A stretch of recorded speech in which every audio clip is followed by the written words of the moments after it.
여러분, 잠시 멈춰서 생각해 보세요. 당신이 사랑했던 사람이 갑자기 당신을 완전히 무시하다가 어느 날 아침 당신의 문 앞에 나타나 마치 아무 일도 없었던 것처럼 미소를 짓는다면 어떤 기분이 들까요?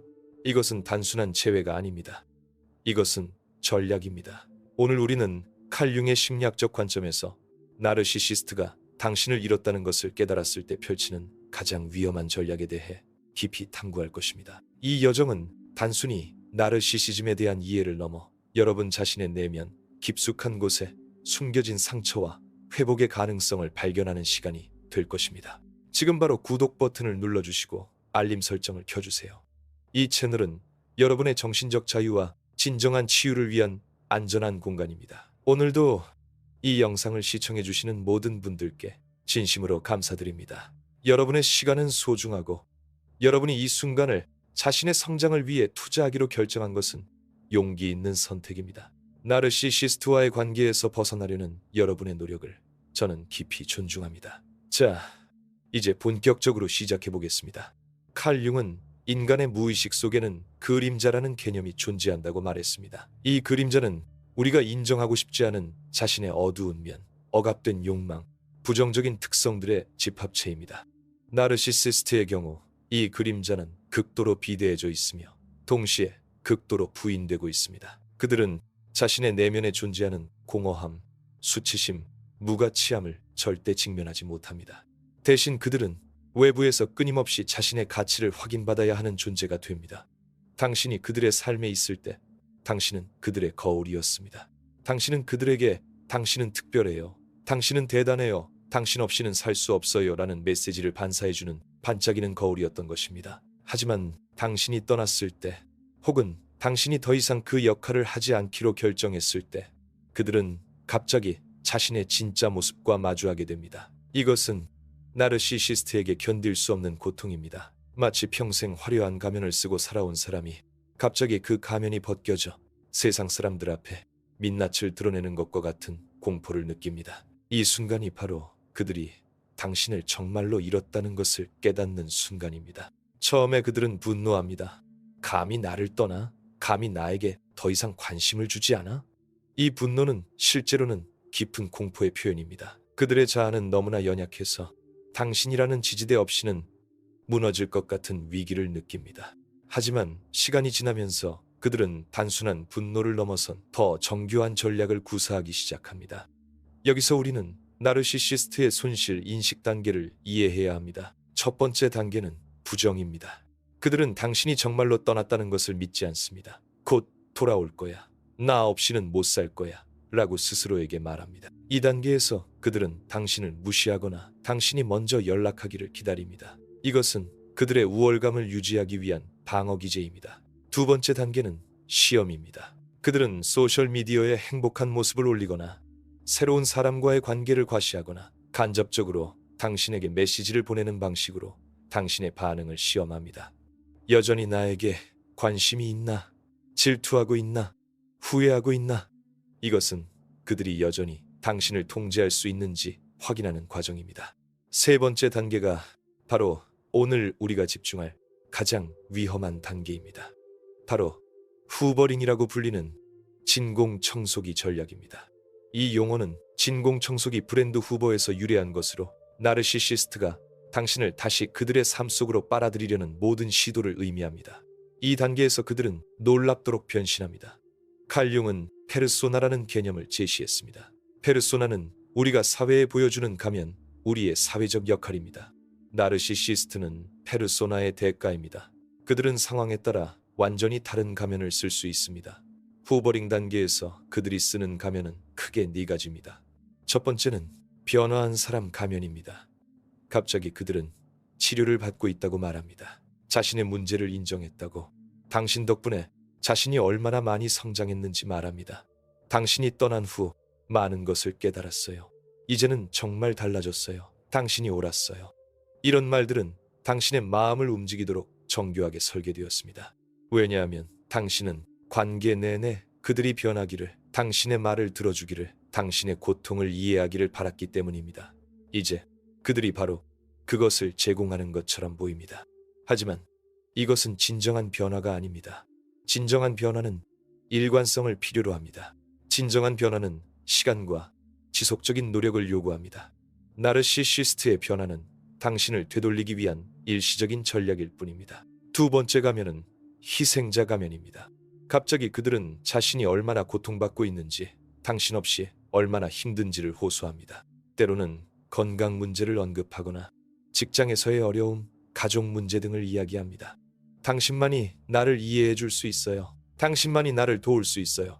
이것은 당신의 공감 능력을 겨냥한 전략입니다. 당신이 공감 능력이 높은 사람이라는 것을, 다른 사람의 고통을 외면하지 못한다는 것을 그들은 잘 알고 있습니다.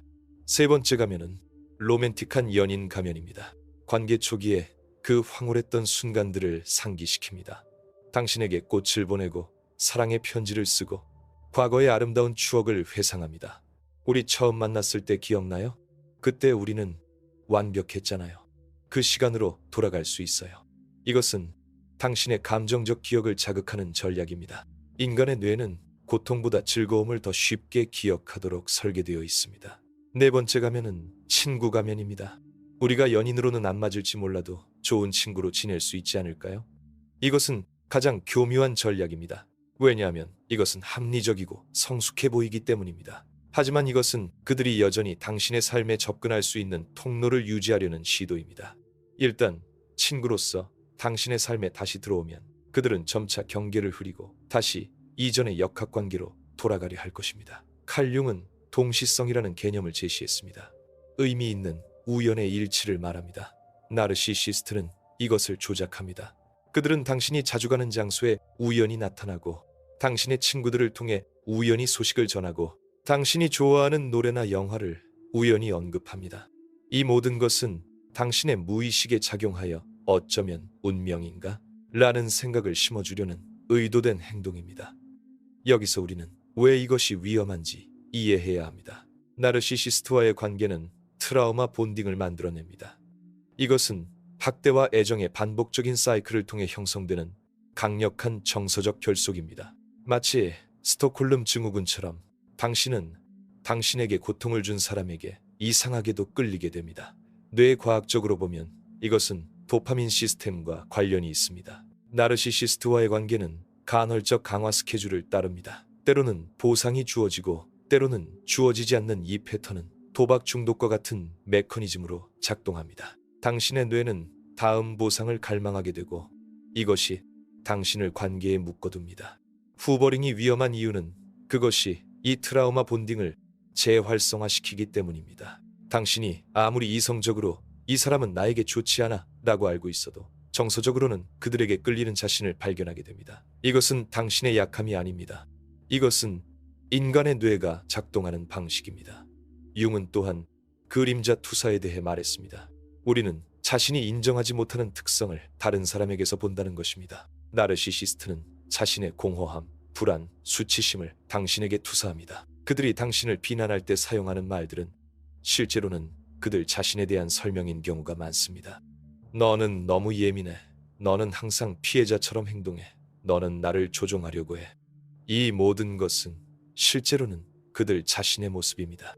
이제 우리는 나르시시스트가 당신을 잃었다고 깨달았을 때 그들의 내면에서 실제로 무슨 일이 일어나는지 더 깊이 들여다볼 필요가 있습니다. 칼 융의 관점에서 보면 나르시시스트의 자아는 극도로 팽창된 동시에 극도로 취약한 구조입니다.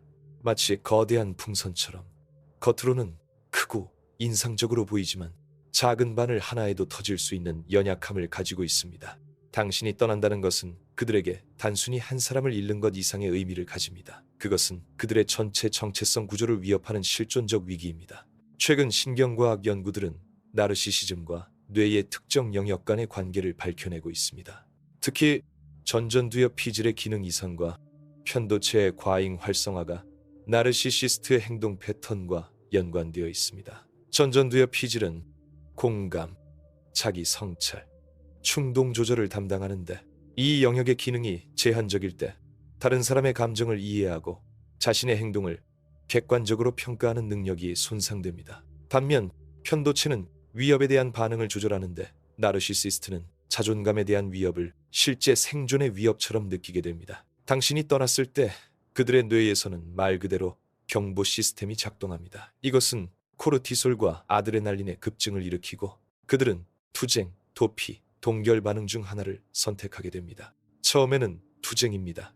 그들은 당신을 비난하고 공격하고 당신의 주변 사람들에게 당신에 대한 거짓 이야기를 퍼뜨립니다. 이것을 스미어 캠페인이라고 부르는데 당신의 평판을 훼손함으로써 자신의 자존감을 회복하려는 시도입니다. 그들은 당신을 악당으로 만들고 자신을 희생자로 포지셔닝합니다.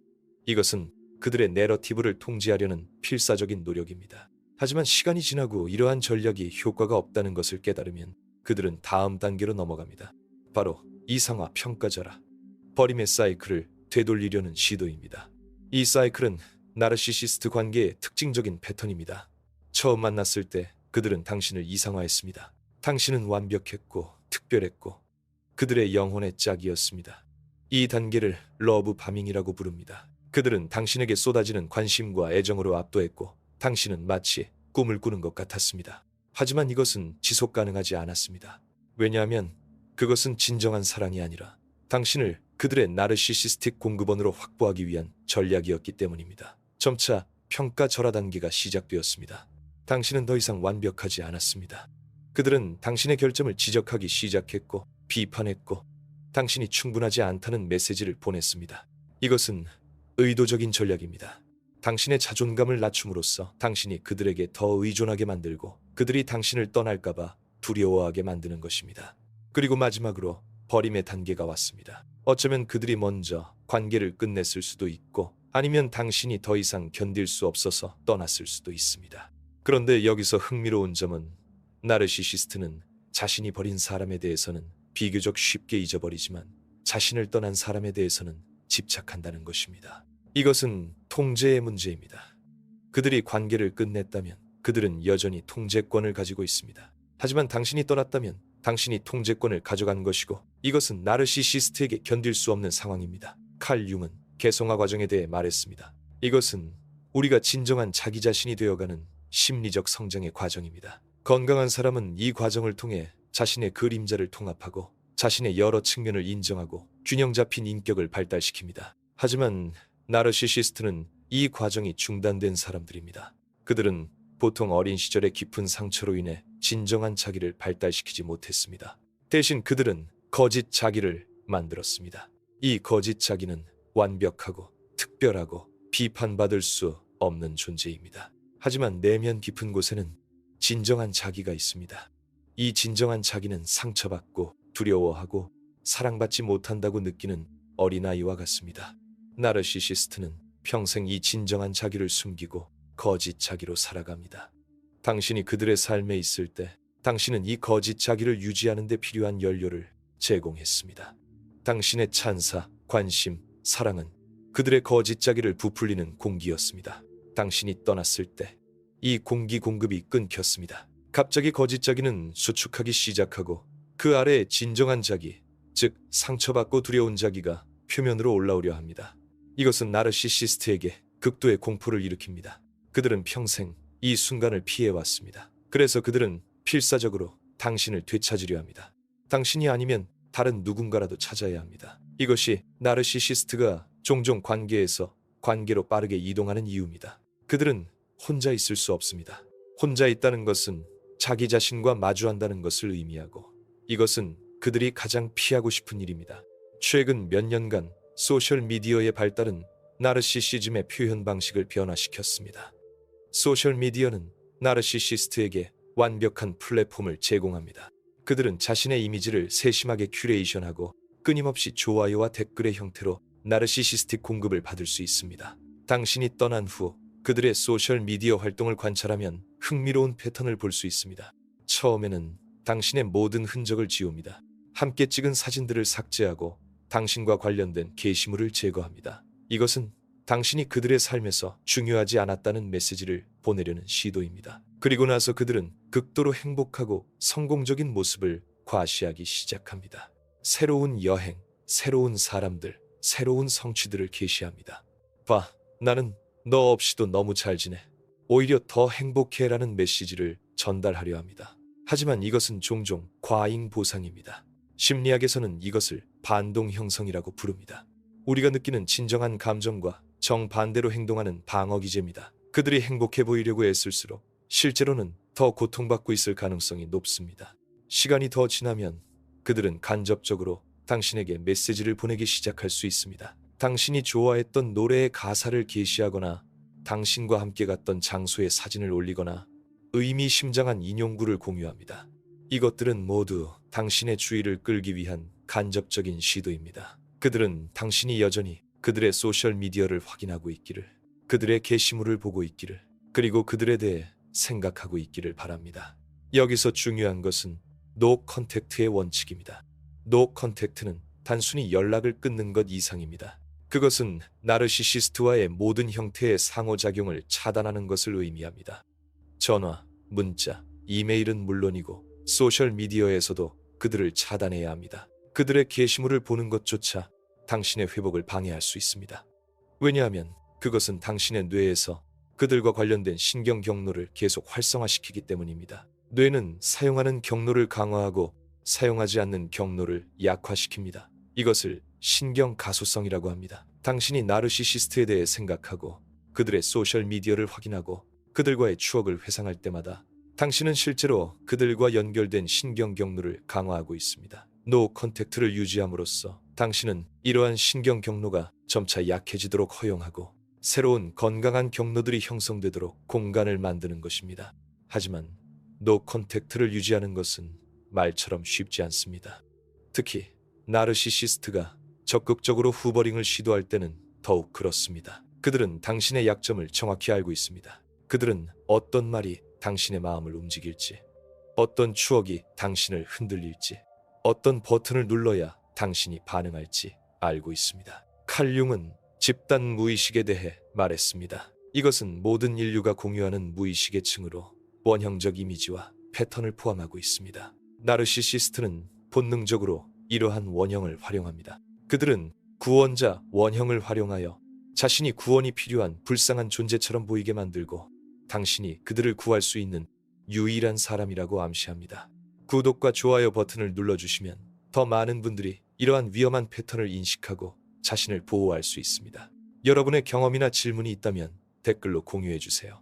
여러분의 이야기는 다른 누군가에게 큰 힘이 될 수 있습니다. 이제 우리는 나르시시스트의 후버링 전략의 구체적인 기법들을 살펴볼 것입니다. 그들이 사용하는 첫 번째 기법은 빵 부스러기 뿌리기입니다. 이것은 그들이 완전히 돌아오는 것이 아니라 작은 신호들을 보내는 것입니다. 새벽에 너 생각났어 라는 짧은 문자를 보내거나 당신의 소셜미디어 게시물에 좋아요를 누르거나 공통의 친구를 통해 요즘 어떻게 지내? 라고 물어봅니다. 이러한 작은 접촉들은 무해해 보이지만 실제로는 매우 계산된 전략입니다. 그들은 당신이 반응하는지 시험하고 있습니다. 마치 어부가 물고기가 미끼에 관심이 있는지 보기 위해 낚싯줄을 살짝 당기는 것과 같습니다. 만약 당신이 반응한다면 그들은 점차 접촉의 빈도와 강도를 높일 것입니다. 만약 당신이 반응하지 않는다면 그들은 다른 전략을 시도할 것입니다. 두 번째 기법은 삼각관계 만들기입니다. 그들은 의도적으로 새로운 사람과의 관계를 과시하여 당신의 질투심을 자극합니다. 하지만 동시에 그들은 그 관계가 당신과의 관계만큼 의미 있지 않다는 암시를 보냅니다. 이 사람은 괜찮지만 너처럼 나를 이해하지는 못해라는 메시지를 직접적이거나 간접적으로 전달합니다. 이것은 당신이 특별하다는 느낌을 주면서 동시에 경쟁심을 유발하여 당신이 그들에게 돌아오도록 동기를 부여하는 이중 전략입니다. 세 번째 기법은 위기 만들기입니다. 갑자기 심각한 건강 문제, 재정적 위기, 가족 비극 등이 발생했다고 말합니다. 물론 이것들이 모두 거짓말이라는 것은 아닙니다. 때로는 실제 상황일 수도 있습니다. 하지만 문제는 그들이 이러한 상황을 이용하여 당신의 동정심과 보살핌 본능을 자극한다는 것입니다. 네가 필요해.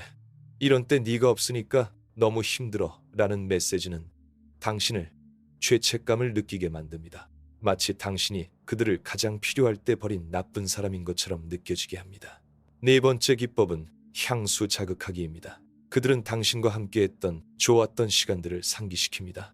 함께 여행했던 장소의 사진, 함께 들었던 노래, 함께 나눴던 농담들을 언급합니다. 저번에 우리 그 레스토랑에서 먹었던 거 기억나?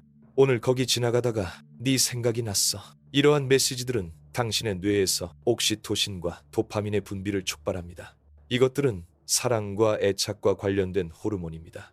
당신은 갑자기 따뜻한 감정을 느끼고 그때가 그리워지고 어쩌면 그때로 돌아갈 수 있지 않을까라는 생각을 하게 됩니다. 다섯 번째 기법은 제3자 이용하기입니다. 그들은 직접 접근하는 대신 공통의 친구, 가족 구성원, 심지어 그들의 새로운 파트너를 통해 당신에게 메시지를 전달합니다. 걔가 요즘 너무 힘들어 보여. 걔가 너를 정말 그리워하더라. 걔가 변했어, 진짜로. 이러한 제3자의 말은 나르시시스트 본인의 말보다 더 신뢰할 만하게 들립니다. 왜냐하면 그것은 객관적인 관찰처럼 보이기 때문입니다. 하지만 실제로는 나르시시스트가 이러한 사람들을 조종하여 그들의 메신저로 만든 것입니다. 칼 융은 그림자와의 대면이 개인의 성장에 필수적이라고 말했습니다. 우리는 우리 안의 어두운 면을 인정하고 통합해야 합니다. 나르시시스트와의 관계는 역설적으로 당신에게 당신 자신의 그림자를 보여줄 수 있습니다. 어쩌면 당신은 관계에서 자신의 가치를 외부의 인정에서 찾고 있었을지도 모릅니다. 어쩌면 당신은 누군가를 구원함으로써 자신의 가치를 증명하려 했을지도 모릅니다. 어쩌면 당신은 갈등을 피하고 평화를 유지하기 위해 자신의 경계를 희생했을지도 모릅니다. 이러한 패턴들은 당신의 그림자의 일부입니다. 이것들을 인정하는 것은 고통스럽지만 필요합니다. 왜냐하면 이것들을 인정할 때만 당신은 그것들을 변화시킬 수 있기 때문입니다. 나르시시스트는 거울입니다. 비록 왜곡된 거울이지만 그들은 당신에게 당신 자신의 상처받은 부분, 치유가 필요한 부분을 보여줍니다. 당신이 왜 그들에게 끌렸는지, 왜 그렇게 오래 머물렀는지, 왜 떠나기가 그렇게 어려웠는지를 이해할 때 당신은 자기 자신을 더 깊이 이해하게 됩니다. 이것은 비난의 문제가 아닙니다. 당신은 학대받을 만해서 학대받은 것이 아닙니다. 하지만 당신 안에는 이러한 역학관계를 가능하게 만든 무언가가 있었을 수 있고 그것을 이해하고 치유하는 것이 중요합니다. 아마도 당신은 어린 시절에 조건부 사랑을 경험했을 것입니다. 네가 이렇게 하면 사랑해줄게, 네가 착하면 사랑해줄게 라는 메시지를 받았을 것입니다. 이것은 당신이 자신의 진정한 모습이 아니라 다른 사람이 원하는 모습이 되어야 사랑받을 수 있다고 배우게 만들었습니다. 나르시시스트는 이러한 패턴을 재현했습니다. 그들은 당신이 그들의 요구를 충족시킬 때만 사랑과 인정을 주었습니다. 아마도 당신은 버림받음에 대한 두려움을 가지고 있었을 것입니다. 이것은 과거의 관계에서 혹은 어린 시절의 경험에서 비롯되었을 수 있습니다. 이 두려움은 당신이 관계에서 경계를 설정하지 못하게 만들고 받아들일 수 없는 행동을 받아들이게 만들고 자신을 희생하면서까지 관계를 유지하려 하게 만들었습니다. 나르시시스트는 이 두려움을 감지하고 이용했습니다. 그들은 때때로 당신을 밀어내고 다시 끌어당김으로써 이 두려움을 증폭시켰습니다. 아마도 당신은 강한 공감 능력을 가지고 있을 것입니다. 이것은 아름다운 특성이지만 동시에 나르시시스트에게 취약하게 만드는 특성이기도 합니다. 당신은 다른 사람의 고통을 느낄 수 있고 돕고 싶어하고 이해하려고 노력합니다. 나르시시스트는 이것을 알고 당신의 공감을 착취했습니다. 그들은 자신의 행동에 대한 변명을 제공했고 당신은 그것을 이해하려 노력했습니다. 어린 시절이 힘들었대. 전 파트너가 상처를 줬대. 스트레스를 많이 받고 있대. 이러한 설명들은 당신이 그들의 행동을 정당화하게 만들었습니다. 하지만 이해와 정당화는 다릅니다. 당신은 누군가의 배경을 이해하면서도 그들의 학대적 행동을 받아들이지 않을 수 있습니다. 공감은 당신의 경계를 포기하는 이유가 되어서는 안 됩니다. 최근 트라우마 연구들은 복합 외상 후 스트레스 장애에 대해 밝혀내고 있습니다. 이것은 일회성 트라우마가 아니라 반복적이고 장기간의 트라우마로 인해 발생합니다. 나르시시스트와의 관계는 이러한 복합 트라우마를 만들어낼 수 있습니다. 당신은 지속적으로 감정적 학대, 가스라이팅, 평가 절하를 경험했습니다. 이것은 당신의 자아감, 현실 인식, 타인에 대한 신뢰를 침식했습니다. 복합 트라우마의 증상으로는 감정 조절의 어려움, 대인관계의 문제, 부정적인 자기인식, 무력감, 과도한 경계심 등이 있습니다. 당신이 나르시시스트와의 관계에서 벗어났다면 이제 회복의 여정을 시작할 때입니다. 이 여정은 직선적이지 않습니다. 좋은 날도 있고 나쁜 날도 있을 것입니다. 때로는 앞으로 나아가는 것 같다가도 뒤로 물러서는 것처럼 느껴질 수 있습니다. 이것은 정상입니다. 회복은 나선형입니다. 당신은 같은 문제를 다시 마주할 수 있지만 매번 다른 수준에서 더 깊은 이해와 함께 마주하게 됩니다. 칼 융은 상처 입은 치유자 원형에 대해 말했습니다. 그리스 신화의 치료의 신 케이로는 불멸의 존재였지만 치유할 수 없는 상처를 가지고 있었습니다. 하지만 바로 이 상처 때문에 그는 다른 이들의 고통을 이해하고 치유할 수 있었습니다. 당신의 경험은 당신에게 상처를 주었지만 동시에 당신에게 깊은 지혜와 공감 능력을 주었습니다. 당신은 이제 다른 사람들의 고통을 이해하고 그들을 도울 수 있는 능력을 갖추었습니다. 당신의 상처는 당신의 약점이 아니라 당신의 강점이 될 수 있습니다. 회복의 첫 단계는 인정입니다. 당신이 학대적 관계에 있었다는 것을 인정하는 것입니다. 이것은 쉽지 않습니다. 많은 사람들이 이 단계에서 저항합니다. 학대까지는 아니었어. 나쁜 사람은 아니었어. 그냥 문제가 있었을 뿐이야. 나도 완벽하지 않았으니까. 이러한 생각들은 당신이 현실을 직면하는 것을 방해합니다. 하지만 당신이 경험한 것에 정확한 이름을 붙이는 것은 중요합니다. 감정적 학대는 신체적 학대만큼이나 해롭고 때로는 더 해로울 수 있습니다. 왜냐하면 그것은 눈에 보이는 상처를 남기지 않지만 당신의 정신과 영혼에 깊은 상처를 남기기 때문입니다. 두 번째 단계는 애도입니다. 당신은 많은 것을 잃었습니다. 당신이 생각했던 그 사람, 당신이 꿈꿨던 관계, 당신이 함께 계획했던 미래를 잃었습니다. 하지만 더 중요한 것은 당신은 당신 자신의 일부를 잃었습니다. 관계를 통해 당신의 자신감, 자기 신뢰, 기쁨, 자발성의 일부가 침식되었습니다. 이 모든 것을 애도하는 것이 필요합니다. 울어도 괜찮습니다. 화를 내도 괜찮습니다. 혼란스러워해도 괜찮습니다. 감정은 처리되어야 합니다. 억압된 감정은 사라지지 않습니다. 그것은 당신의 무의식에 남아 다른 방식으로 당신의 삶에 영향을 미칩니다. 세 번째 단계는 재구성입니다. 당신의 이야기를 다시 쓰는 것입니다. 나르시시스트는 당신에게 특정한 내러티브를 주입했습니다. 너는 너무 예민해. 너는 충분하지 않아. 너는 운이 좋아. 나 같은 사람을 만났어. 이러한 내러티브를 해체하고 진실로 대체해야 합니다. 당신은 예민한 것이 아니라 정당한 감정을 가진 것입니다. 당신은 충분하지 않은 것이 아니라 존중받지 못한 것입니다. 당신은 운이 좋은 것이 아니라 이용당한 것입니다. 이 재구성 과정에서 글쓰기가 매우 도움이 될 수 있습니다. 당신의 경험을 적어보세요. 당신이 느낀 것, 일어난 일, 당신이 이제 이해하는 것을 적어보세요. 이것은 당신의 경험을 객관화하고 패턴을 볼 수 있게 해줍니다. 당신이 미쳤거나 과장하고 있다고 느낄 때 당신이 쓴 것을 다시 읽으면 현실을 확인할 수 있습니다. 네 번째 단계는 재연결입니다. 나르시시스트와의 관계는 당신을 고립시켰을 가능성이 높습니다. 그들은 당신의 친구들과 가족에 대해 부정적으로 말했고 당신의 시간을 독점했고 다른 관계들이 약해지도록 만들었습니다. 이제 이러한 연결들을 다시 만들 때입니다. 친구들에게 연락하세요. 가족을 방문하세요. 새로운 사람들을 만나세요. 처음에는 어색하고 두려울 수 있습니다. 당신은 다른 사람들을 신뢰하는 것이 어려워졌을 수 있습니다. 하지만 모든 사람이 나르시시스트는 아닙니다. 건강하고 상호적이며 존중하는 관계는 가능합니다. 천천히, 조심스럽게, 그러나 열린 마음으로 다시 연결하세요. 다섯 번째 단계는 재발견입니다. 당신 자신을 다시 발견하는 것입니다. 관계 동안 당신은 자신의 많은 부분을 억압했을 것입니다. 당신의 관심사, 취미, 꿈, 가치관. 나르시시스트는 자신의 것만 중요하다고 생각했고 당신은 점차 자신의 것을 포기했습니다. 이제 그것들을 되찾을 때입니다. 당신이 좋아하는 것이 무엇인지 탐색하세요. 새로운 활동을 시도해보세요. 오래된 열정을 다시 점화하세요. 당신이 누구인지, 무엇이 당신을 행복하게 만드는지 재발견하세요. 이 과정에서 당신은 자신이 관계 이전과는 다른 사람이라는 것을 발견할 수 있습니다. 이것도 괜찮습니다. 우리는 경험을 통해 변화합니다. 중요한 것은 당신이 진정한 자신, 즉 다른 사람의 기대나 요구가 아니라 당신 자신의 진정성에서 나오는 자신이 되는 것입니다. 여섯 번째 단계는 재교육입니다. 건강한 관계가 어떤 것인지 배우는 것입니다. 나르시시스트와의 관계는 당신의 정상에 대한 인식을 왜곡했습니다. 당신은 드라마, 불안정성, 감정적 롤러코스터를 관계의 일부로 받아들이게 되었을 수 있습니다. 하지만 건강한 관계는 그렇지 않습니다. 건강한 관계는 안정적입니다.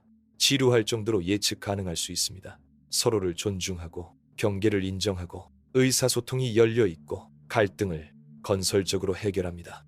처음에는 이것이 이상하게 느껴질 수 있습니다. 당신은 너무 조용해. 뭔가 잘못된 것 같아. 이건 지루해라고 느낄 수 있습니다. 이것은 당신의 시스템이 드라마에 중독되었기 때문입니다.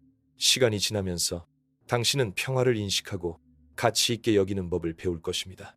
7번째 단계는 용서입니다. 하지만 이것은 나르시시스트를 용서하는 것이 아닙니다. 당신 자신을 용서하는 것입니다. 많은 생존자들이 자신을 비난합니다. 왜 진작 떠나지 않았을까? 왜 신호를 보지 못했을까? 어떻게 그렇게 멍청할 수 있었을까? 이러한 자기 비난은 당신의 회복을 방해합니다. 당신은 당신이 할 수 있는 최선을 다했습니다. 당신은 가진 정보와 자원으로 최선의 결정을 내렸습니다. 당신은 사랑했고 신뢰했고 희망했습니다. 이것들은 아름다운 자질입니다. 그것들이 악용되었다고 해서 그것들이 약점이 되는 것은 아닙니다. 당신 자신에게 친절하세요. 당신 자신에게 연민을 가지세요. 당신이 사랑하는 친구가 같은 상황에 있었다면 당신은 무엇을 말할까요? 그 친절과 이해를 당신 자신에게도 주세요. 융은 그림자 통합에 대해 말했습니다. 우리의 그림자, 즉 우리가 부인하는 부분들을 인정하고 통합할 때 우리는 더 완전한 사람이 됩니다. 나르시시스트와의 관계는 당신의 그림자를 드러냈습니다. 어쩌면 당신 안에도 작은 나르시시즘이 있었을지도 모릅니다. 어쩌면 당신도 때때로 조종적이었을지도, 어쩌면 당신도 희생자 역할을 했을지도 모릅니다. 이것을 인정하는 것은 당신이 나쁜 사람이라는 것을 의미하지 않습니다. 이것은 당신이 인간이라는 것을 의미합니다. 우리 모두는 빛과 어둠을 가지고 있습니다. 완벽한 희생자도 완벽한 가해자도 없습니다. 비록 나르시시스트가 주로 책임이 있다 하더라도 당신 자신의 역할을 인정하는 것은 당신에게 힘을 줍니다. 왜냐하면 당신이 어떤 역할을 했다는 것을 인정할 때 당신은 미래에 다르게 행동할 수 있는 선택권을 가지게 되기 때문입니다. 8번째 단계는 재건입니다. 경계를 재건하는 것입니다. 나르시시스트와의 관계는 당신의 경계를 침식했습니다. 어쩌면 당신은 처음부터 명확한 경계가 없었을지도 모릅니다. 이제 그것들을 세울 때입니다. 경계는 벽이 아닙니다.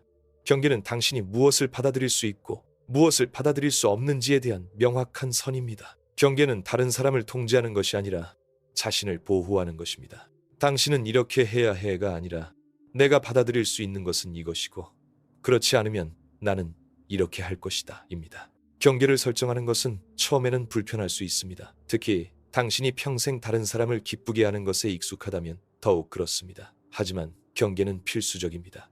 그것들은 당신의 정신적, 감정적 건강을 보호합니다. 그것들은 다른 사람들에게 당신을 어떻게 대해야 하는지 가르칩니다. 9번째 단계는 재능력화입니다. 당신의 힘을 되찾는 것입니다. 나르시시스트와의 관계는 당신을 무력하게 만들었습니다. 그들은 결정을 내렸고 통제했고 당신은 점차 자신의 힘을 포기했습니다. 이제 그 힘을 되찾을 때입니다. 작은 결정부터 시작하세요. 오늘 무엇을 먹을지, 무엇을 입을지, 무엇을 할지 스스로 선택하세요. 당신 자신의 의견을 가지세요. 당신 자신의 선호를 존중하세요. 점차 더 큰 결정으로 나아가세요. 당신의 삶은 당신의 것입니다. 당신은 그것을 어떻게 살지 선택할 권리가 있습니다. 10번째 단계는 제목적화입니다. 당신의 경험에 의미를 부여하는 것입니다. 빅터 프랭클은 의미에 대한 인간의 탐구에서 고통 그 자체는 의미가 없지만 우리가 그것에 어떻게 반응하느냐가 의미를 만든다고 말했습니다. 당신의 경험을 어떻게 사용할 것인가요? 어쩌면 당신은 다른 사람들을 돕기 위해 당신의 이야기를 공유할 것입니다. 어쩌면 당신은 더 강하고 지혜롭고 공감적인 사람이 될 것입니다. 어쩌면 당신은 이 경험을 통해 당신이 진정으로 중요하게 여기는 것이 무엇인지 발견할 것입니다. 고통은 변화시킬 수 있습니다. 그것은 당신을 깨이제 당신의 진정한 개성화 과정이 시작될 때입니다. 치유의 최종 단계는 복수가 아니라 자기 자신의 진정한 자, 트루 셀프로 거듭나는 것입니다. 당신은 더 이상 그들의 거울이 아닙니다. 당신은 당신 자신의 빛을 내는 독립된 존재입니다. 여러분이 취해야 할 가장 강력한 행동은 단 하나입니다. 노 컨택트 원칙을 철저히 유지하세요. 이것은 그들과의 모든 물리적, 디지털적 연결을 차단하고 당신의 신경 경로를 재조정하여 중독의 고리를 끊는 유일한 길입니다. 당신의 그림자 섀도를 사랑으로 통합하세요. 이 관계에서 당신이 희생했던 부분, 억압했던 당신의 목소리, 그리고 당신이 왜 이러한 역학관계에 끌렸는지를 이해하세요. 자기 비난 대신 자기 연민을 선택하세요. 당신은 용감했고 이제 당신은 더 현명합니다. 경계를 재건하고 당신의 힘을 되찾으세요. 당신의 가치는 외부의 인정에 달려있지 않습니다. 당신의 삶을 통제하는 것은 오직 당신 자신뿐입니다. 나르시시스트가 다시 문을 두드릴 때 혹은 당신의 마음을 흔들 때 기억하세요. 그들은 변화하지 않았습니다. 그들은 단지 당신이라는 공급원이 필요할 뿐입니다. 당신은 더 이상 그들의 연극에서 조연이 아닙니다. 당신은 당신 자신의 삶의 주인공입니다. 당신의 치유는 그들에게 줄 수 있는 가장 강력한 응답입니다. 자신을 선택하세요. 당신은 평화, 존중, 그리고 진정한 사랑을 받을 자격이 있습니다. 이 영상을 통해 위로와 통찰을 얻으셨다면 구독과 좋아요를 눌러주시고 이 중요한 메시지를 필요로 하는 다른 이들에게 공유해주세요. 다음 영상에서 우리는 당신의 새로운 자아를 구축하는 실질적인 치유 전략에 대해 더 깊이 이야기해 보겠습니다. 당신의 회복을 응원합니다. 감사합니다.